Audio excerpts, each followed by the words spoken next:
Mesdames et messieurs, merci d'être là aussi nombreux. Merci aux 3 autres salles qui sont derrière d'accepter la reproduction, mais on ne pourrait pas tous mettre dans une même salle. Et je vous rappelle que vous pouvez suivre en replay, en streaming, cette invitation de Marcel Ruffo, qui est, vous le savez, une star à Strasbourg. Nous aimons beaucoup Marcel Ruffo, qui est professeur émérite à l'université d'Aix-Marseille, qui a été un grand chroniqueur de rugby sur France Inter et Europe 1 et France 5, et qui a le mérite d'être capable de transmettre, d'exprimer et d'expliquer des choses qui sont parfois très compliquées en matière de pédopsychiatrie. Et donc, c'est mon pédopsychiatre préféré, mais nous nous aimons bien et c'est pourquoi je sais que sa capacité de transmettre vous attire. Et nous l'avons invité cette année sur un sujet qui nous passionne tous, puisqu'on est sur le normal et le pathologique, autour de l'enfant différent. Et donc, l'enfant différent, comment voir qu'il est différent ? Comment savoir si sa différence a des paramètres de gravité? Et puis surtout, comment se conduire avec l'enfant différent? Toutes questions auxquelles nous aimerions, Marcel, que tu nous fasses un peu profiter de tes connaissances. Marcel, tu as la parole. Eh bien, merci de ton invitation et merci de ce beau sujet que tu as mis en place avec ton équipe pour ces journées de Strasbourg. Surtout que le normal et le pathologique, et dans le fond, c'est aussi la question qu'est-ce que la pédopsychiatrie? C'est finalement une question très générique et très générale. Alors, ce que je vais dire cet après-midi, sans doute, je vais être minoritaire dans la salle et dans vos pensées. Donc, je prends un risque de vous déplaire et de vous ennuyer, de vous irriter. Donc, je suis prêt. Je l'ai décidé parce que je vais un peu attaquer la nosographie, les définitions, le fait qu'on dise qu'un enfant est par exemple hyperactif, par exemple un enfant a un haut potentiel de développement intellectuel, par exemple un enfant est 10 quelque chose, quoi. Je crois que j'en ai assez un peu de ces catégories et je vais essayer de définir qu'est-ce qu'un enfant original et qu'est-ce qu'on souhaite comme enfant. Parce que avoir un enfant, c'est toujours une aventure et on n'a jamais finalement l'enfant qu'on a imaginé et eux jamais les parents qu'ils imaginent. Donc vous voyez, le débat est très compliqué dès l'origine de l'enfant.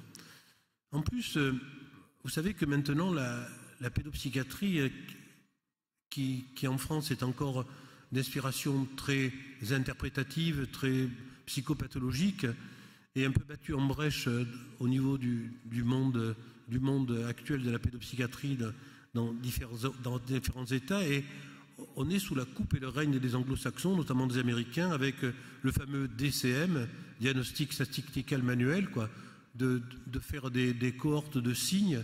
On aligne des chiffres, on a C33, ça veut dire c'est un diagnostic, et avec ça, donc, il y a un médicament, une proposition. Et des propositions parfois très étonnantes. Une de mes chefs de clinique me disait une fois, il y a quelques années, voilà monsieur, je voudrais faire un groupe d'affirmation de soi pour les anorexiques. Alors je dis bon, et qu'est-ce que vous allez faire? Je vais faire 10 séances pour qu'elles s'affirment. Je dis en 10 séances, vous avez réglé le problème de l'anorexie. Elle était gentille, mais elle ne comprenait rien à l'anorexie, quoi. Donc, donc c'est un peu dans ce registre d'orientation de la certitude, d'orientation du signe comme un signe évident de croyance qu'on a compris que je voudrais débattre cet après-midi avec vous et essayer d'avancer un peu sur ce thème. Alors, plusieurs données. On peut dire que c'est fini des névroses, quoi. Des bonnes vieilles névroses que nous avons tous et toutes, quoi. Tu vois, c'est fini. Les névrotico-normaux ou les normopathes que nous sommes ont disparu. Tout le monde est maintenant stressé, toqué, fada à Marseille, déprimé, hyperactif, bipolaire, inadapté précoce. Et les jeunes doivent avoir maintenant un cadre d'autorité. Pour vous donner une idée de la singularité des diagnostics, savez-vous ce qu'est un TOP, TOP? C'est trouble oppositionnel avec provocation. En fait, tous les ados sont top, alors on est d'accord. Hein, Et alors, il y a des choses encore plus étranges. Par exemple, savez-vous ce qui est un dysfonctionnement neurodéveloppemental? C'est la paresse. Et voilà, alors on est comme ça. Et à ce moment-là, il faut retourner un peu à Aristote quand même. Il faut peut-être être un peu plus sobre dans ces données. Et Aristote qui dit quelque chose qui me plaît beaucoup, qu'il n'y a pas de science, il n'y a de science que du général, mais il n'y a de réel que du particulier. Je répète, c'est une très belle phrase. On est bien d'accord qu'il n'y a de science que du général, donc le DCM, pour pouvoir échanger au niveau international sur les données, je ne discute pas de ça, mais il n'y a de réel que du particulier. Et donc, c'est bien le cœur, ça, de la pédopsychiatrie. En fait, quand on est parent,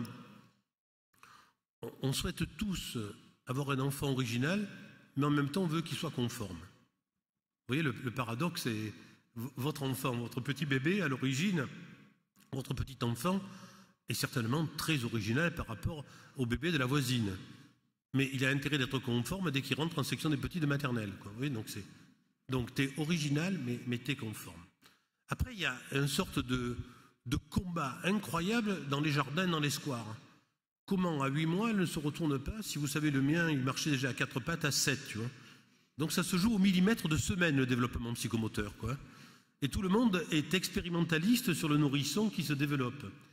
Et après, tu as des données très très particulières, extrêmement culpabilisantes. Par exemple, il y a une mode extraordinaire sur John Bowlby, avec les mères sécures ou insécures. Les mères toujours, hein.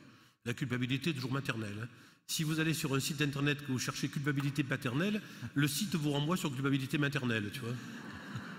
Donc, je crois vraiment que ces données sont incroyables de dire, vous n'avez pas été sécure, mais comment peut-on être sécure avec cette étrange petite chose qui vient d'apparaître et sur laquelle on doit d'abord s'adapter? Parce qu'on dit toujours l'adaptabilité du bébé, mais aussi l'adaptabilité du parent. Tu vois, cette extrême dépendance du petit homme dans les premiers mois de sa vie, le fait de l'angoisse de passer aux morceaux qui sont pourtant un extraordinaire signe de développement, parce qu'on part à la conquête du monde en le mordant. On voit bien dans les cas de gosses un peu en retard comment ils mangent mixé longtemps, qu'ils n'arrivent pas à passer outre le côté du lait, du lacté, qui passe du dedans au dehors, et donc ils n'arrivent pas à mordre, à mâcher, ils refusent tout morceau, quoi. Comme si déjà le morceau, c'est déjà à l'extérieur, la relation d'objet qu'on a compris par rapport à l'extérieur. Et donc on est dans ce système incroyable de tension pour l'enfant. Alors la route est libre pour ceux qui affolent les parents, quoi, avec des diagnostics. C'est-à-dire que par exemple dans l'hyperactivité, on donne un test à remplir aux parents. Je ne sais pas si vous vous rendez compte. Remplissez ce test pour savoir s'il est hyperactif. On n'analyse pas si l'enfant, le parent est rejetant ou en fragilité avec cet enfant, ou trop compliant avec cet enfant. Moi, je sais que si on m'avait fait tester ma fille, on aurait pu me filer tous les tests d'évaluation possibles. J'aurais toujours rempli à l'envers, quoi, pour la favoriser. Je n'aurais pas marché dans la combine. Mais si elle m'avait cassé les pieds, ce qu'elle a fait par ailleurs de manière intense, est-ce que je l'aurais pas un peu sabré au niveau d'un test? Ça s'appelle le contre-transfert. Et donc ça, on n'analyse pas. On n'analyse pas des situations de tension, par exemple, un troisième enfant. Le troisième enfant est toujours un enfant de remplacement. À Marseille, mais pas à Strasbourg, 8% des enfants ne sont pas du père, mais c'est à Marseille. Strasbourg aussi. Chez nous aussi. Ah bon, je croyais qu'à Strasbourg, vous étiez à l'abri, mais à Marseille, on n'est pas. Et donc, cet enfant de remplacement qui échoue pour des raisons naturelles que le couple est allé au bout de son histoire. Cet enfant, quand le couple échoue, il va porter sur lui une extraordinaire culpabilité. Il sait qu'il a échoué. Et donc, parfois, il fonce dans le négatif, histoire de croire d'avoir de bonnes relations.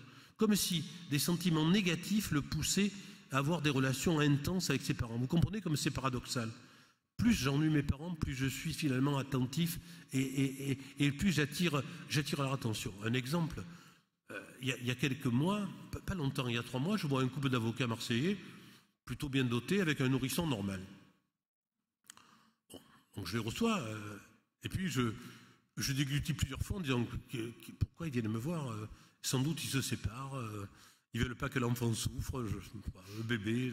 Et la petite fille est très très sympa, qui va bien. Alors finalement, je dis bon, je commence à jouer avec le bébé, elle joue bien, Elle est bien développée, elle a un contact facile, elle a dépassé un peu l'angoisse de l'étranger du 9e mois, elle a 10 mois, 11 mois.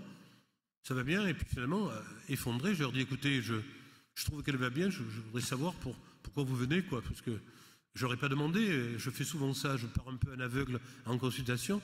Puis il me dit, non, on voulait vous voir comme un vaccin psychologique, on est d'accord, elle va bien, quoi. Tu sais qu'il faut être psychiatre parfois pour supporter les normaux, hein, donc... Et donc, tout ça prend une dimension beaucoup plus particulière quand l'enfant est un peu singulier, quand l'enfant est original, et c'est ce dont je voulais parler avec vous initialement. Avec une réserve, et on va retourner vers un auteur que j'adore aussi, Fitzgerald, qui met en scène dans Tendre et la nuit un psy qui écrit de la psychologie sur les psychiatres. Alors il dit, je cite, « Le drame de notre profession, c'est qu'elle attire des gens qui eux-mêmes sont un peu fragiles, un peu blessés.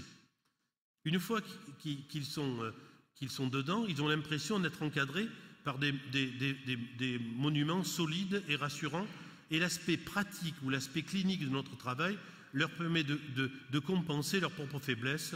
Ils finissent par gagner un combat sans avoir combattu. Donc méfiez-vous de ce que disent les psys. Là, il faut écouter ce Fitzgerald. En fait, je crois que je vais prendre un exemple.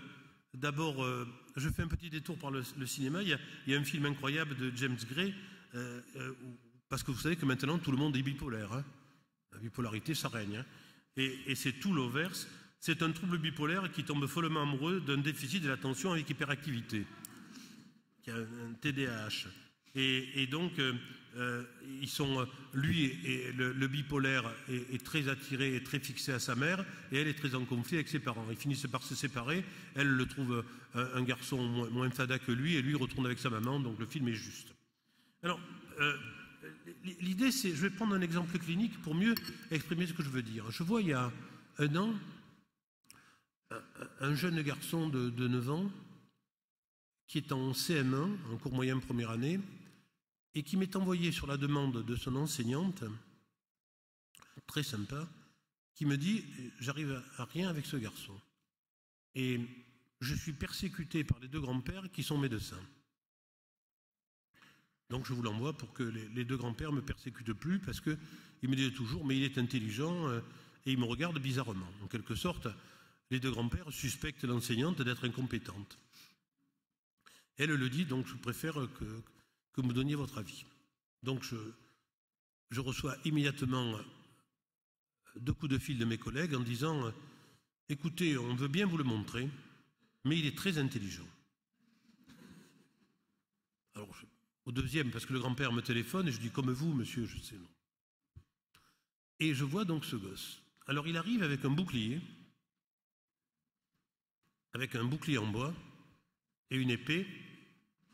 Il rentre dans le bureau, amené par ses 2 grands-pères qui ont fermé leur cabinet.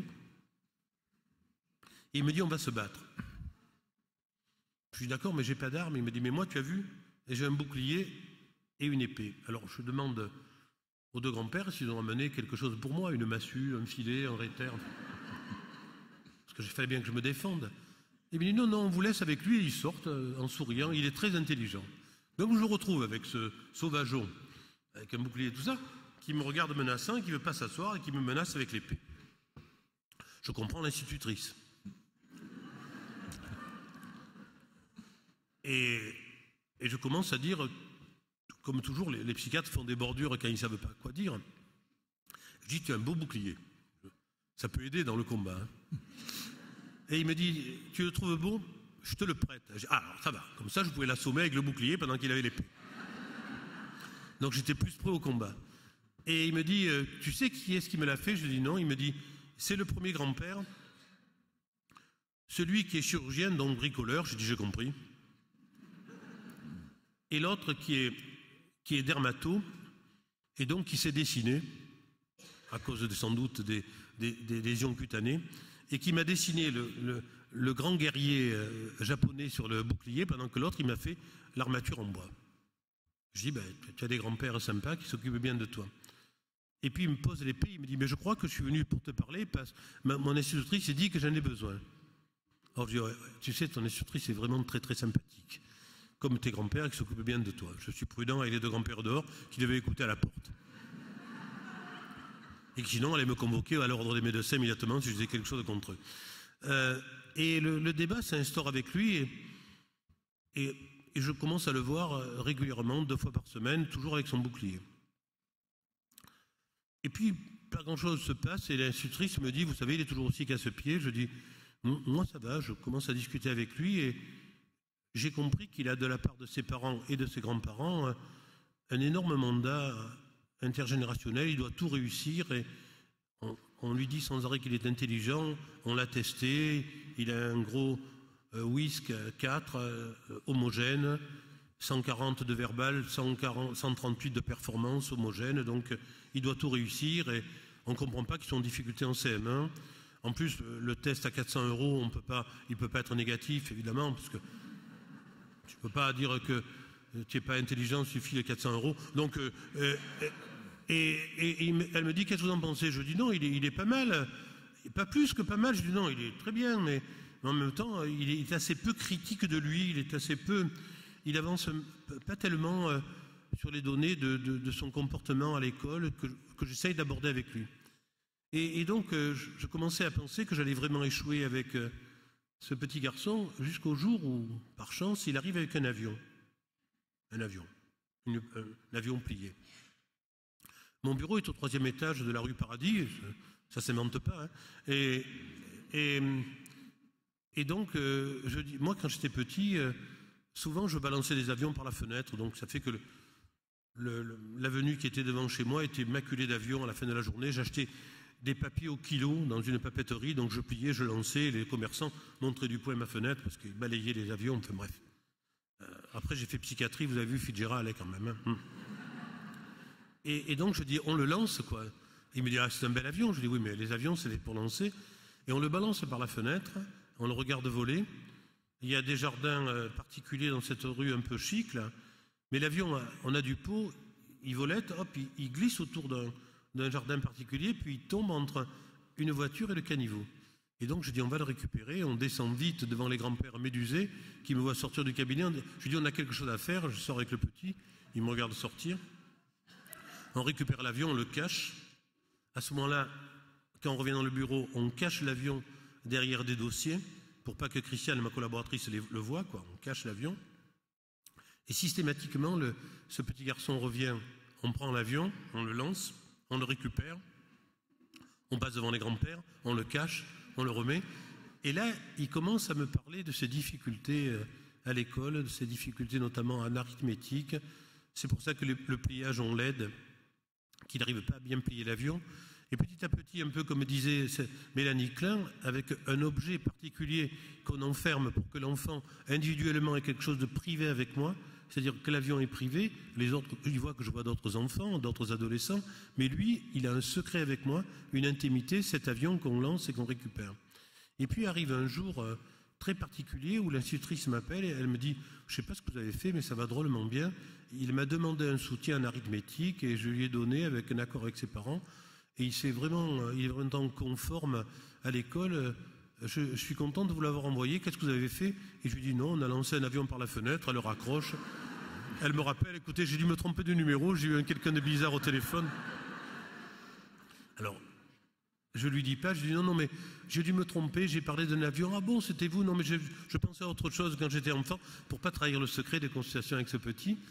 Et ce gosse, sur ses entrefaites, revient, toujours accompagné par ses grands-pères qui m'amènent des caisses de vin, plus importantes d'ailleurs du côté du chirurgien esthétique que du côté du dermato, bien que le revenu soit important dans les deux spécialités, tu confirmeras. Bon, donc des vins intéressants, que je mets dans un petit bureau, que je cache pour que ma secrétaire ne les prenne pas non plus. Mais après, je lui en donne. Hein. Et je dis au petit garçon... je sors l'avion, il me dit non, c'est plus la peine qu'on lance l'avion, ça va très bien. Donc je remets l'avion dans le bureau, je dis est-ce que tu me le donnes ou tu le reprends? Il me dit je te le donne. Alors je dis écoute, je te remercie et c'est plus la peine qu'on se voit. Elle me dit ah mais je veux pas ne plus te voir. Et je dis mais c'est vraiment plus la peine qu'on se voit parce que tu vas bien et tu vois, notre travail est accompli. Et il a les larmes aux yeux, et il sort, il va voir ma collaboratrice, et il dit, je veux un rendez-vous avec Ruffo. Elle dit, mais il m'a téléphoné que tu allais bien, que c'était plus la peine. Il dit, non, mais je veux un rendez-vous parce que c'est mon ami. Et on ne lui a pas donné. On ne lui a pas donné, je lui ai écrit avec une photo, j'ai envoyé un texto, je suis moderne, j'ai envoyé un texto avec la photographie de l'avion, en lui disant, je garde l'avion, je garderai toujours cet avion, et je sais que si tu as besoin de moi, on pourra se revoir, mais actuellement, j'ai confiance en toi, et c'est parce que tu me vois plus que ça a marché, parce que c'est comme ça que ça doit fonctionner. Et vous voyez, j'aurais pu tomber dans un potentiel à haut développement cognitif. J'aurais pu dire l'institutrice n'est pas adaptée, j'aurais pu dire il faut une section spécialisée, il faut lui faire sauter une classe. J'aurais échoué, quoi. J'aurais échoué en le désociabilisant, parce que je crois que tout enfant mérite un traitement à la carte. Tout enfant est singulier, quoi. Et si vous voulez, voilà un exemple intéressant, particulier, émouvant, mais si j'en viens à des exemples plus douloureux, par exemple l'enfant en situation de handicap, comme dit Charles Gardou de manière merveilleuse, il n'y a pas de vie minuscule. Il a raison, Charles Gardou. N'empêche que l'épreuve est considérable pour les parents de l'enfant imaginaire qu'il aurait dû être et celui qu'ils ont devant les yeux. Et donc il y a toujours une désadaptation entre le réel et l'imaginaire, quoi. Et les parents ont des sentiments aussi parfois négatifs sur cet enfant, qui les blesse contre sa volonté, mais qui les blesse et qui n'est pas l'enfant désiré, quoi. Et l'enfant le perçoit. C'est-à-dire que ce n'est pas parce qu'il est en situation de handicap qu'il ne comprend pas, qu'il ne remplit pas un mandat. Un peu comme cet enfant drôlement bien équipé dont je vous parlais avec l'avion. Alors, Marcel, est-ce qu'on vit aujourd'hui dans une espèce de société de la bonne mère, ce qui à Marseille vous parle, et est-ce qu'on peut dire que tous ces troubles qui sont décrits chez les enfants et ces classifications sont peut-être liés à la société des parents? Il y a le fait que les parents ont fait d'incroyables progrès par rapport à l'autre génération. Les parents sont drôlement plus compétents. La preuve, ils amènent leurs enfants voir des pédopsychiatres, ce qui est un bon signe. Non, parce qu'avant, aller voir un psy, c'était pas très facile. Maintenant, honnêtement, par exemple, dans ma patientèle, moi, il y a plus de 75% de consultations spontanées, ce qui est prodigieux. Quand j'ai commencé ma carrière, c'était 2-3%, envoyés par la PMI, par les pédiatres, par les collègues généralistes, par les enseignants. Maintenant, c'est les parents qui démarchent spontanément, un peu comme les avocats de la première vignette clinique dont je vous ai parlé. Alors, le côté de la bonne mère, c'est que les parents, je crois, veulent être trop bons. Il faut être moyen, quoi. Faut être de temps en temps pas pouvoir, pas comprendre, pas être adéquat, être avec des défauts même, tu vois, je dirais. C'est sympa les parents avec des défauts. Ça aide les psys aussi. Quand on trouve un défaut, on peut dire, ah, il y a des défauts. Quand tu as des parents parfaits, qu'est-ce que tu fais? Tu dis, c'est moi qui suis incompétent. Donc, il vaut mieux avec des parents avec des défauts. Donc, quand tu as des parents avec des défauts, tu peux dire, ah là, vous êtes un peu rigide, vous êtes un peu laxiste, vous manquez un peu d'autorité. C'est bonnard, ça nous aide, tu vois. Et les parents sont d'accord pour nous aider à partir du moment où on leur a dit ça. Mais les parents, maintenant, ils ont fait des progrès. Ils ont lu, ils vont sur Internet, il faut faire gaffe. Et ils te répondent, c'est pas une poursuite d'Hippienne, c'est pas un maintien régressif de fusion. Purée, elle m'a tout dit, qu'est-ce que je vais dire? Et donc, tu dois de temps en temps laisser aller ta sensibilité, quoi. Je crois qu'il faut être dans un monde plus sensible que neutre ou trop bienveillant, quoi. De temps en temps, il faut dire, tu me casses les pieds, quoi. Tu es un tyran, tu ne m'intéresses plus. Être indifférent, quoi, tu vois. Si vous voulez un tyran domestique de 3-4 ans qui vous met à genoux, vous êtes indifférent, ça le rend fou, tu vois. C'est la seule solution. Plus vous rentrez en conflit avec lui, ne parlons pas de la fessée. Il te regarde, il se dit même pas mal, tu devrais le tuer, là, tu vois. Tu vois, là, tu le tues. Et donc, il te dit, même pas mal. Tu t'en fous, tu dis, je ne m'intéresse pas, barre-toi, je ne veux plus te voir. Purée, j'aurais jamais voulu t'avoir, tu devrais mourir. Ça, c'est la grande sœur qui dit ça. Pas les parents, pas les grands-parents, qui évidemment signalent au juge, quoi, tu vois. Mon beau-fils a dit ça, ou ma belle-fille, c'est toujours l'autre qui est signalé. Donc je crois que les bons parents, c'est des bons parents qui savent aussi leurs limites, quoi, et qui même en parlent, tu vois. Non pas pour dire je suis faible, mais pour dire je peux pas. Et on verra qu'à l'adolescence, c'est même fondamental. Parce que si tu rentres dans une négociation, elle dure toute la vie. Tu dis, basta, j'en peux plus. Voilà ce que je te dis. Puis c'est tout. C'est tout. Je suis une mule bornée, quoi, tu vois. Et comme en face à la même mule bornée, c'est un choc de mouflon, tu vois. Ils te regardent et ils sont prêts au conflit. Non, je crois qu'il faut... les parents ont, eux, des ressources suffisantes, quoi.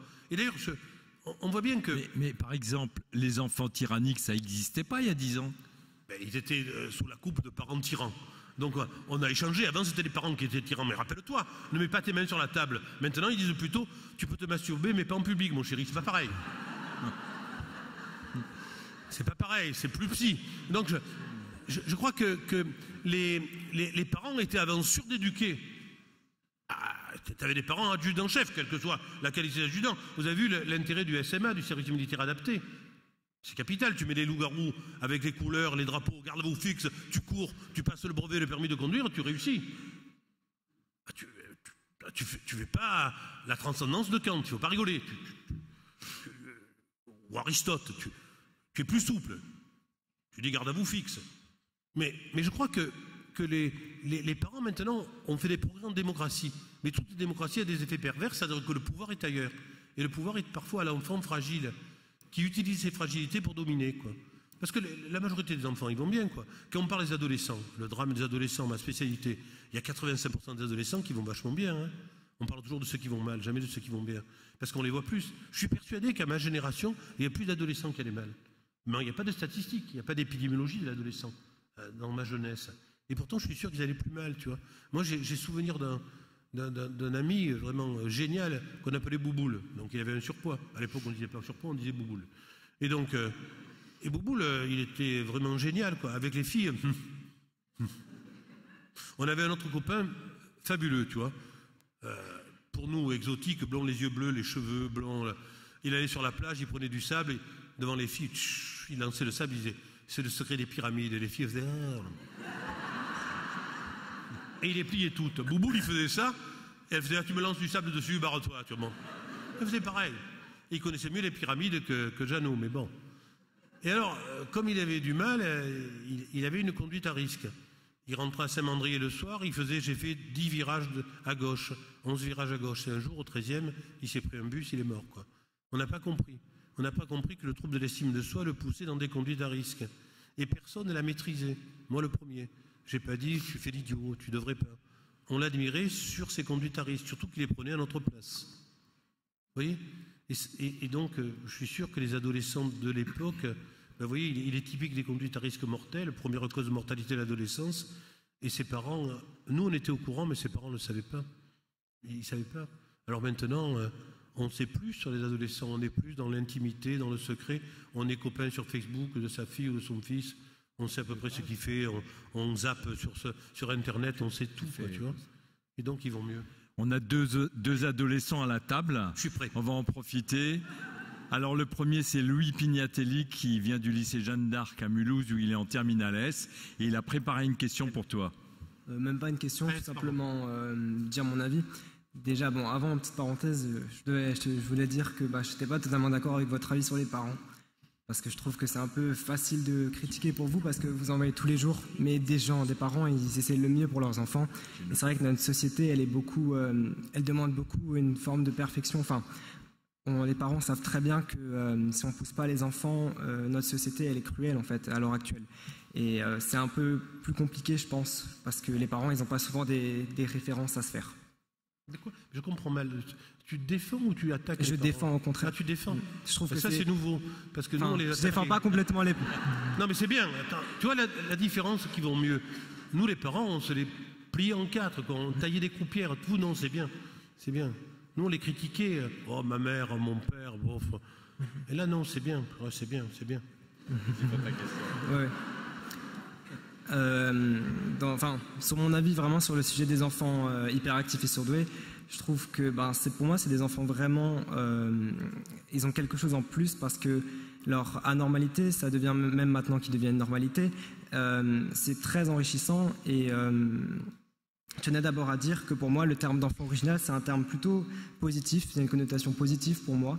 C'est des enfants qui partagent, surtout les hyperactifs, ils partagent beaucoup de points communs, ils sont hypersensibles et très incompris. On pense souvent qu'ils souffrent pas, soit ils sont dégéniés ou pas, mais ça on ne le sait pas en fait. Au contraire, c'est eux qui souffrent le plus en fait.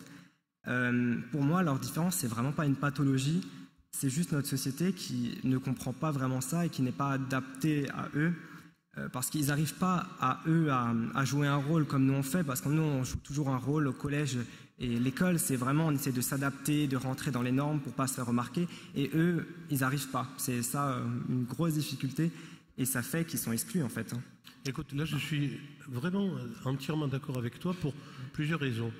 D'abord, l'enfant original pour moi aussi c'est une qualité, et surtout dans la démocratie adolescente. Tu es le manifeste, la preuve de la co-thérapie, du fait du soutien des adolescents entre eux. C'est-à-dire qu'on n'utilise pas assez, moi dans les services, notamment pour les services que j'anime, pour les anorexies, j'utilise vraiment les filles ayant passé par les stades du traitement pour qu'elles aident les nouvelles entrantes, pour supporter les soins qu'on leur impose, pour les guérir et les aider à passer le cap. Et c'est pareil pour ça. Par contre, l'histoire de l'originalité, souvent, tu vois, les élèves en difficulté, tu l'as remarqué comme moi, font l'épître au collège. Parce qu'au moins, ils réussissent dans l'épîtrerie, parce qu'ils savent qu'ils sont en train d'échouer. Ouais, et donc, ils font d'autant plus d'épîtres, ils sont rentrés dans un système où finalement, ils sont en conflit avec les enseignants, parce que les enseignants n'ont pas à supporter leur pitrerie, même si elle est une compensation psychologique de leur sentiment d'échec et d'incomplétude. Et donc, en même temps, je comprends tout à fait ce que tu dis, mais en même temps, quand je t'écoutais, je pensais au message d'un de mes maîtres, Arthur Tatossian, phénoménologue marseillais. Au début, quand j'étais interne en psychiatrie, on adorait les schizophrènes. On disait, surtout les paraphrènes, qui est un délire schizophrénique, un peu de merveilleux, de sentiments fantastiques, et on les trouvait plus intelligents que les gens normaux. Et Tatossian, une fois, alors qu'on discutait de ça en synthèse, avait dit, vous savez, jeunes gens, plus on est normal, plus on est intelligent. Et ça nous avait mis en contre-champ de trouver que la normalité, c'était aussi une chance, quoi. La normalité, c'est une souffrance. Un enfant hyperactif, un enfant 10, un enfant qui ne réussit pas, il est quand même aussi en souffrance de l'image de lui. Mais ce soutien du monde adolescent que tu décris et de ces adolescents en relation intime et en accord avec leurs parents, c'est la preuve vraiment que cette société adolescente me rend optimiste pour la suite, à contrario du pessimisme national des parents sur les adolescents. Un seul chiffre. 80% des adolescents, des parents sont inquiets pour l'avenir de leur adolescent. 80% des adolescents pensent que le recours, c'est la famille. Marcel, ça me donne l'idée de rebondir sur la question de l'anorexie et de la boulimie, qui sont aussi des pathologies qu'on trouve dans l'adolescence. Tu as créé une clinique pour le suivi de ces pathologies qui a des résultats exceptionnels, puisque ça évite pour bonne part ces rechutes sempiternelles dans cette pathologie. Et tu sembles réussir aussi à éviter l'énorme taux de suicide qu'on observe dans cette pathologie. Alors je voulais un peu savoir ton sentiment sur les thérapeutiques actuelles et surtout sur la cause de ce qui pourrait s'appeler une espèce d'épidémie de cette pathologie très grave, puisqu'elle tue un certain nombre de personnes. Alors, il y a plusieurs... C'est passionnant, cette question, c'est vraiment ce qui m'a le plus intéressé dans ma carrière, et ça a commencé par deux échecs majeurs. Par incompétence. Un jeune garçon et une jeune fille que j'avais en charge et qui se sont suicidés, avec lesquels j'ai échoué par incompétence au début de ma carrière.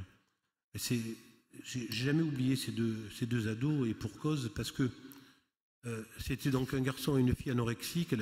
La jeune fille, Brigitte, était arrivée à un stade incroyable d'anorexie, puisque quand elle me parlait, j'arrivais plus à entendre ce qu'elle disait. Elle susurrait. Je disais, Brigitte, j'entends plus ce que tu dis. Elle me dit, je compte le nombre de fois où je respire par minute pour respirer une fois de moins pour pas grossir. Elle pensait que respirer, ça la faisait grossir.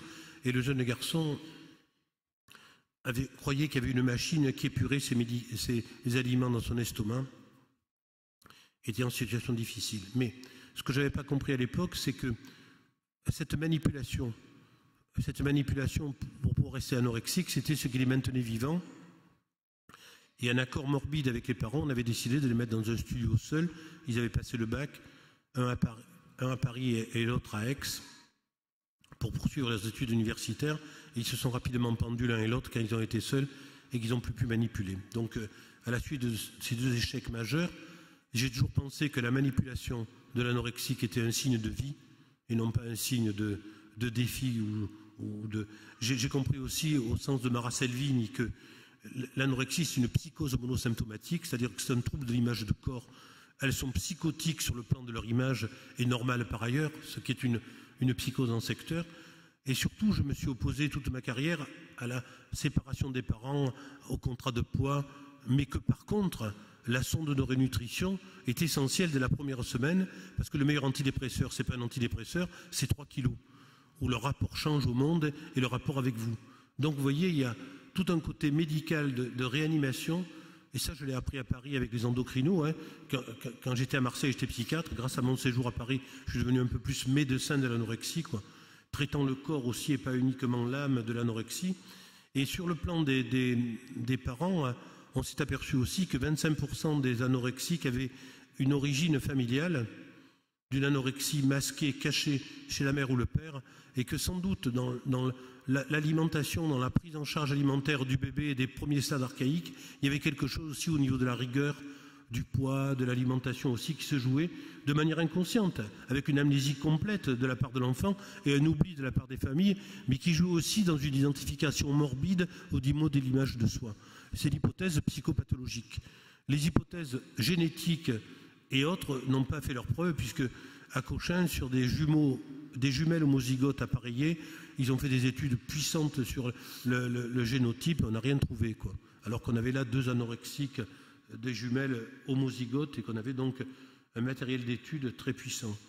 Maintenant, je crois vraiment qu'il y a un message que j'ai compris après mes échecs de ma carrière initialement, c'est qu'il faut attaquer l'anorexie et pas l'anorexique. J'insiste là-dessus. Attaquer la maladie et pas l'anorexie. Quand quelqu'un a un cancer du poumon, on ne lui dit pas « t'avais qu'à pas fumer ». On ne lui dit jamais ça. Or, aux anorexiques, on dit « tu ne manges pas parce que tu ne veux pas manger ». C'est faux. Elle ne mange pas parce qu'elle ne peut pas manger. Autre problème que tu as posé, la boulimie. 40% d'alternance anorexie boulimique, elles se dégoûtent quand elles mangent parce qu'elles sont ascétiques et toutes puissantes quand elles sont maigres.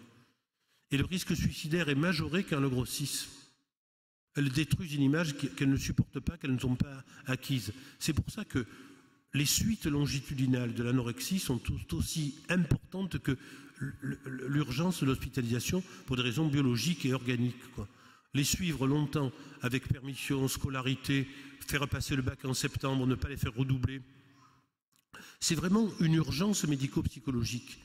Il y a la neurochirurgie et il y a l'anorexie. Ça demande les mêmes moyens. Les mêmes soutiens. Par exemple, dans l'unité actuelle que j'anime, il y a 3 psychiatres pour 18 patients, plus 4 psychologues, plus toute une équipe soignante, plus 3 pédagogues. Ça paraît énorme, mais c'est le prix pour éviter une rechute qui est d'un dommage considérable et un arrêt de vie. Surtout qu'on n'a pas 3 chances. La deuxième chance, il faut bien la saisir. Quand elles ont guéri de cette maladie terrible, autant prolonger la guérison. Et donc c'est un combat permanent et c'est vrai qu'il faudrait que par région, il y ait une unité dédiée, spécialisée, où on puisse envoyer ces pathologies avec une équipe formée, cohérente, qui regrouperait dans un truc de consensus les modalités, qui s'inspirerait des travaux et des innovations d'autres équipes. Par exemple, un truc tout simple. Quand je dirigeais la maison de Solène à Paris, j'avais la chance d'avoir un prof de musique. Ça va vous paraître inconséquent, mais les anorexiques, on les faisait chanter. La chanson, c'était le début de la corporéité. Elles chantaient, elles retrouvaient l'approche de leur corps. Avec une prof d'art plastique, elles faisaient un moulage, elles habillaient un moulage de leur corps, et elles voyaient qu'elles étaient maigres par le moulage en plâtre. Ça paraît accessoire. Une sophrologue les prenait en charge avant même les traitements médicaux ou psychothérapiques. Tout ça, c'était quelque chose de soins culturels globaux pour reprendre une vie et que la culture participe du soin médical et psychologique. C'est ça le combat. Et c'est un beau combat où on s'aperçoit que l'ennemi devient la maladie et non plus le sujet qui la porte. Est-ce que tu trouves, oui, le micro s'il vous plaît, est-ce que tu trouves que l'anorexie, compte tenu de l'enjeu de santé publique qu'elle constitue aujourd'hui dans notre pays, est bien prise en charge? Mais moi, je crois que les diverses commissions ministérielles auxquelles j'ai assisté, les mannequins, pas les mannequins, ce qui faisait que je mangeais avec des mannequins, c'est plutôt sympathique. Le fait, parce qu'elle ne mangeait pas, donc ça me coûtait peu le repas. J'ai invité, manger une salade avec un peu de vinaigre. Donc, je crois qu'il faut que... On voit la difficulté des hospitalisés. On voit la difficulté. Il faut, par région, une unité spécialisée, qu'elle soit pédopsychiatrique, psychiatrie adulte, médecine interne, endocrino, pédiatrique, je m'en fiche, quoi. Mais avec vraiment une équipe interdisciplinaire. Les psychiatres, ça marche, ça peut se déplacer, quoi. Les endocrinos, ça peut donner des indications. Moi, par exemple, l'endocrino avec laquelle j'ai travaillé à Paris, elle m'a fait faire des progrès dans le traitement de l'anorexie. Le psychiatre d'adulte, il m'a demandé de prescrire un neuroleptique plutôt qu'un antidépresseur pour lutter contre l'envahissement de la maladie. Je le remercie. Avant, j'étais bêtement antidépresseur alors qu'ils sont aggravants, quoi. Alors que des doses au tiers de la dose d'un neuroleptique, ça les aide à passer ce cap. Vous voyez, c'est s'épauler le groupe de parole avec une psychologue, le kiné, la sophrologue, tout ça, ça fait partie le groupe avec les parents, l'alliance avec les parents, les sorties tous les week-ends, même si elles maigrissent, pour montrer qu'on échoue comme les parents ont échoué avant, et non pas on est tout puissant par rapport à la maladie. Voilà. Je voudrais dire à la salle qu'on prendra un peu de temps à la fin de la séance pour que tu puisses dédicacer des livres. Mais je voudrais donner la parole à notre deuxième adolescent, Gabriel Seidenbinder, qui est au lycée de Bach, en terminale L. Et tu as la parole. Très bien. Alors, d'abord, je voulais dire que je bois vos paroles depuis avant. Je suis tout à fait d'accord avec vous. T'as pas bu, là, par contre. Et j'ai pas bu, non, mais ça va aller. J'aimerais revenir sur ce que vous avez dit quand vous avez dit que chaque enfant mérite un traitement à la carte. Et je trouve que la société aujourd'hui demande trop aux enfants, et surtout les enfants originaux. On leur demande trop, c'est vrai, on leur demande trop d'être normaux et de ressembler à tout le monde.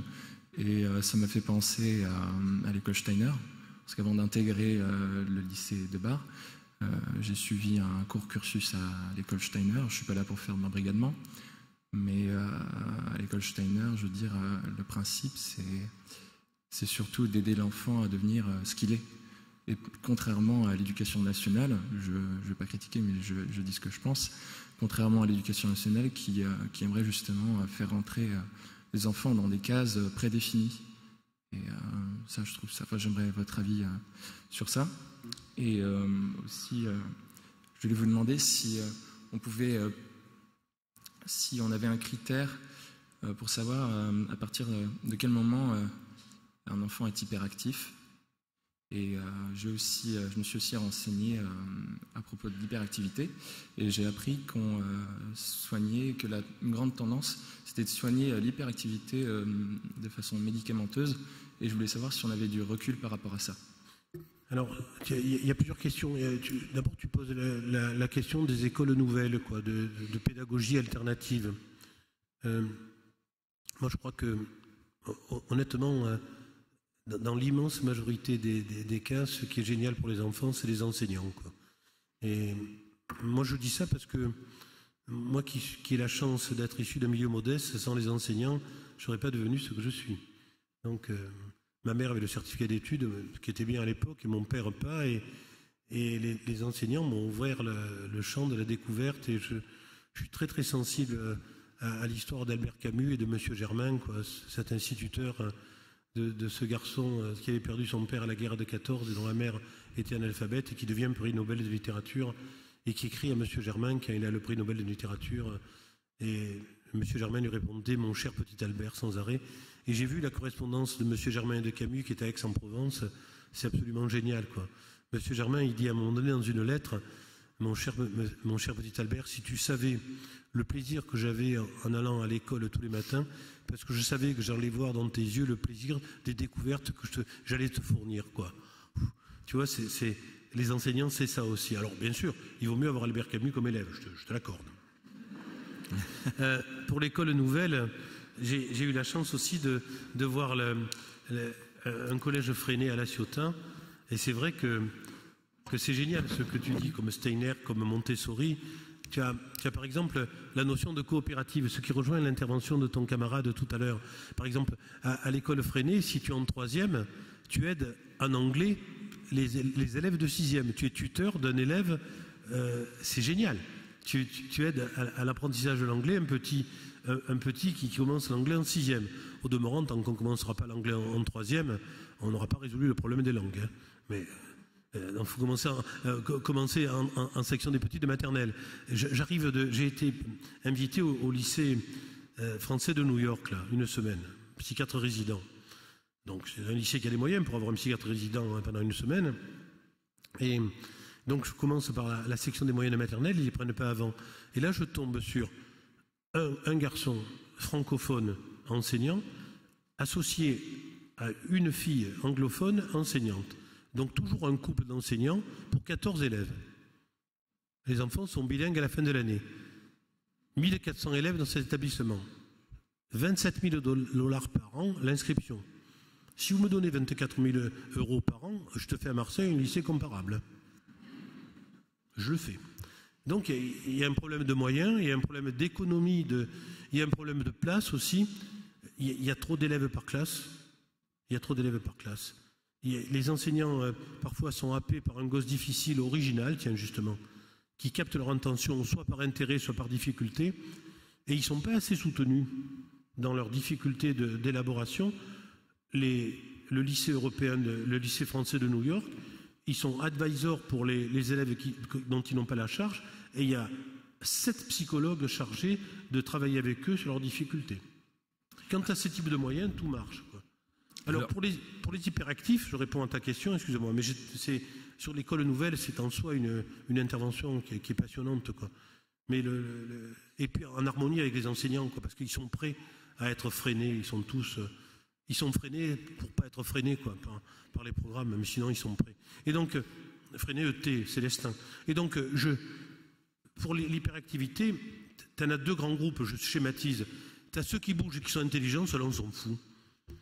Et puis tu as ceux qui bougent et qui ont un trouble de la concentration, qui n'arrivent pas à fixer l'objet, et ceux-là, il faut les évaluer pour éventuellement les traiter. Parce que si je ne suis pas pour la Ritaline pour tous ceux qui bougent, je vois quand même des résultats de temps en temps avec des enfants avec un trouble de la coordination, trouble de la concentration et trouble de l'attention. Et donc il faut essayer en respectant les contre-indications. Trouble du rythme cardiaque, trouble du sommeil, anxiété, trouble de l'appétit. Bon.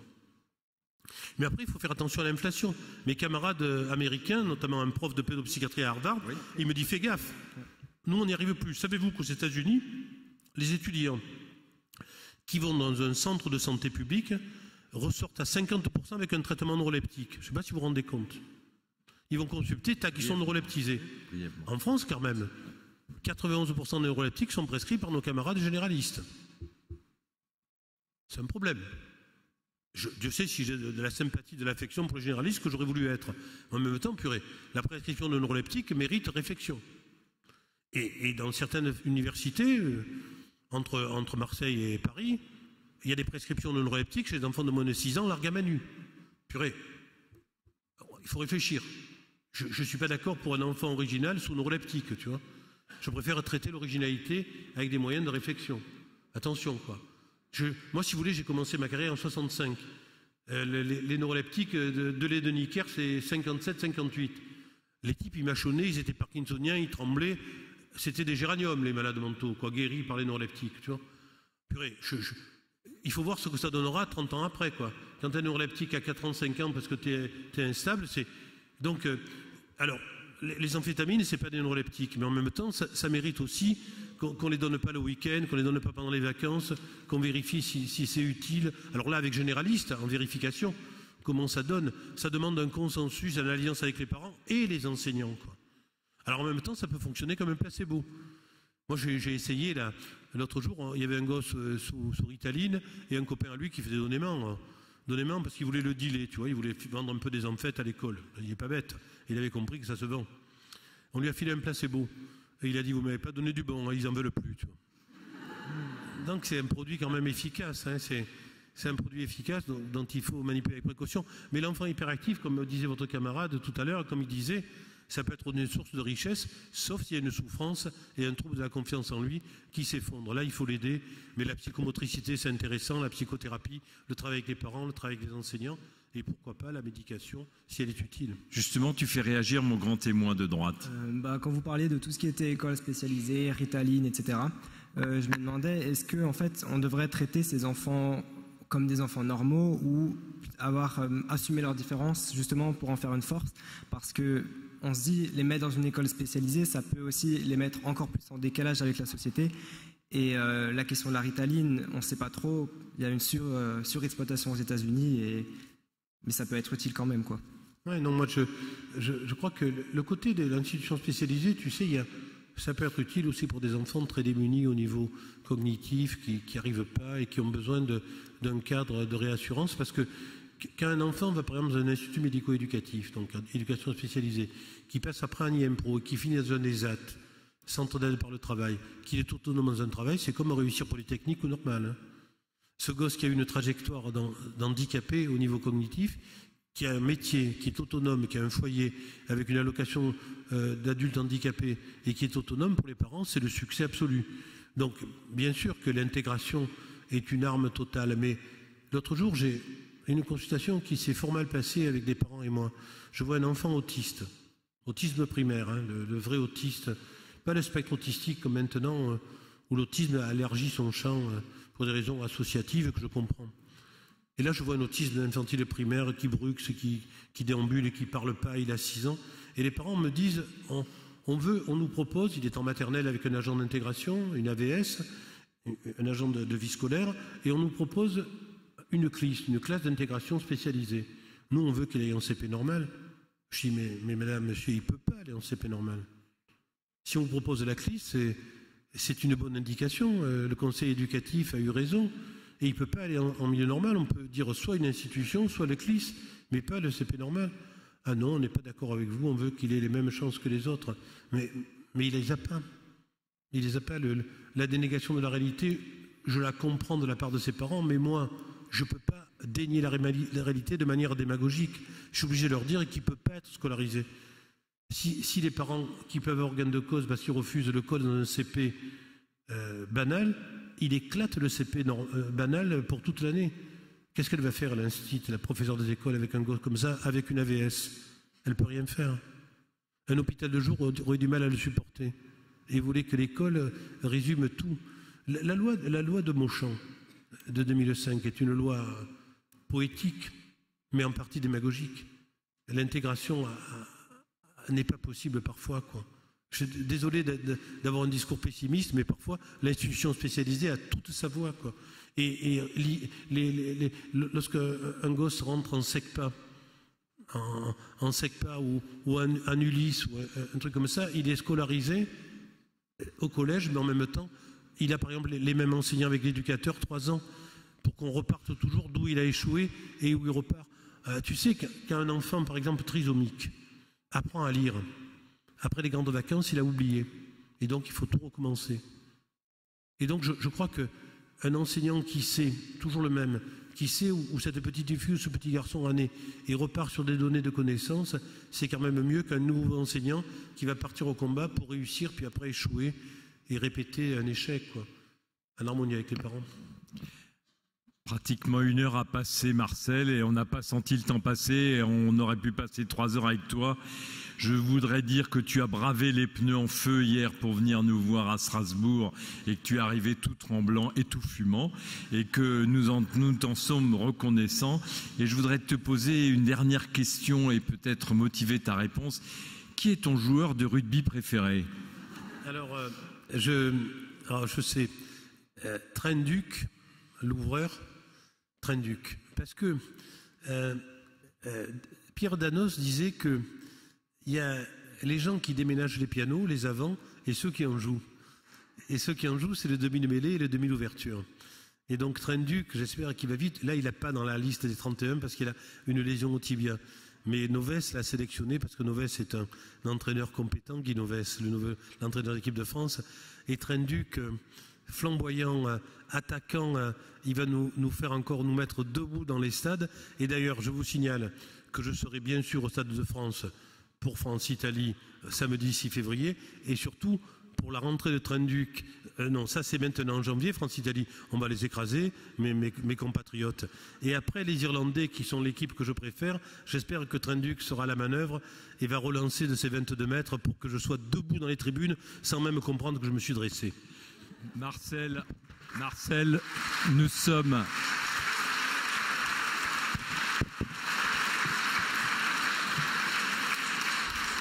Nous sommes à peu près 1000 à te remercier et tu peux être sûr qu'on te fera revenir à Strasbourg. À bientôt.